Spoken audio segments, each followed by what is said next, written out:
गणेश गल्लीतील मुंबईच्या राजाची ही दृश्य आहे। मुंबईच्या राजाची ही लोभस मूर्ती दिसते आहे। विसर्जन मिरवणुकीला सुरुवात झाली आहे मुंबईच्या राजाच्या। मुंबईतल्या गणेश गल्लीमध्ये हा मुंबईचा राजा विराजमान होतो आणि देशभरातील भाविक या गणरायाच्या दर्शनासाठी येत असतात। 10 दिवस भाविकांची रीघ बघायला मिळते। एक जल्लोषाचं, आनंदाचं, चैतन्याचं वातावरण 10 दिवस बघायला मिळतं। आज जड अंतःकरणाने आपल्या लाडक्या गणरायाला निरोप दिला जातोय। अरे कॅमेरे पुढे सरसावलेले आहे आपल्या लाडक्या बाप्पाची एक छबी कॅमेऱ्यात टिपण्यासाठी।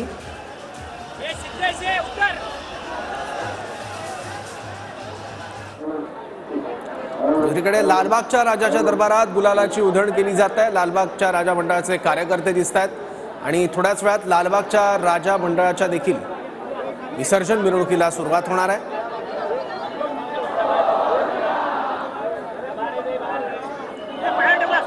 तर 10 दिवस मुंबईत उत्साह असतो गणेशोत्सवाचा।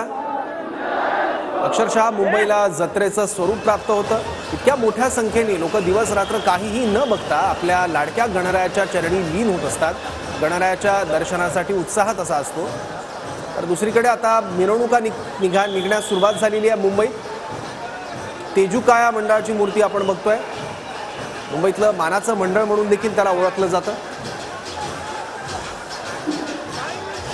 मुंबईतले 2 महत्त्वाचे गणपती आपण बघतोय। एक आहे मुंबईचा राजा जो गणेश गल्लीत विराजमान असतो आणि दुसरा तेजूकायाचा गणेश। मुंबईत विसर्जनासाठी कृत्रिम तलाव सुद्धा तयार करण्यात आलेले आहेत।